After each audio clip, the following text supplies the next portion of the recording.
6 মাস পেরিয়ে গেল, আমরা আমাদের প্রত্যাশিত সংস্কার দেখছি না, আসলেই দেখছি না।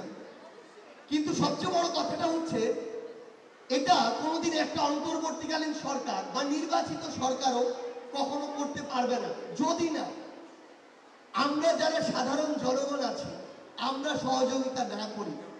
কারণ এই অল্প সময়ে মানে জনগণকে, সাধারণ আমজনতা, তাদের বিশাল একটা অংশকে শুধুমাত্র ব্যক্তি স্বার্থের জন্য যে লেভেলের তোষামোদি করতে দেখলাম, এটা আমাদের জন্য লজ্জাজনক।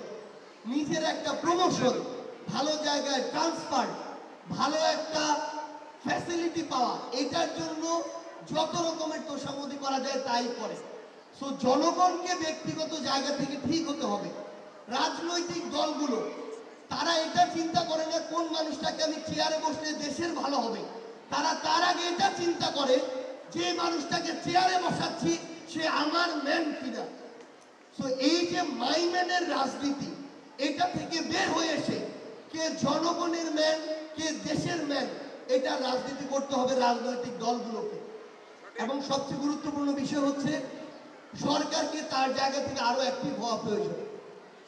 তো এই সামগ্রিক যে বিষয়গুলো আমাদের জায়গা থেকে মনে হয়েছে দেশটা 53 বছরে যেখানে আমাদের কাঙ্ক্ষিত জায়গায় যায়নি, 1 বছরে সেখানে যাওয়া সম্ভব না। সো এই লড়াইটা দীর্ঘমেয়াদী লড়াই। আমরা আমাদের জীবন হারানোর জন্য বা দেওয়ার জন্য ওই জুলাই আগস্টে প্রস্তুত ছিলাম। সো এখন যদি জীবন চলে যায় এটা বোনাস, কোনো সমস্যা নেই।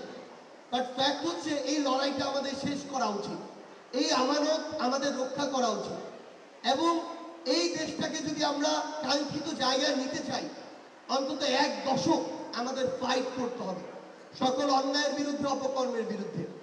তো সেই জায়গা থেকে আমরা তরুণ প্রজন্মের নেতৃত্বকে সামনে রেখে নতুন করে আগামীর বাংলাদেশের রাজনৈতিক পলিটিক্যাল ওই জায়গাটিতে যেতে চাই। আমরা যাব খুব দ্রুত।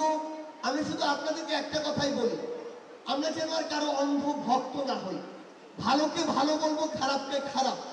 আমার রাজনৈতিক দল যদি এমন কাজ করে যে কাজটা দেশের জন্য ভালো নয়, আপনার পছন্দের নয়, আপনি সেটার একদম যৌক্তিকভাবে সমালোচনা করবেন। এটা যদি আমি হই আমার ক্ষেত্রে, অন্য কেউ হয় তার ক্ষেত্র।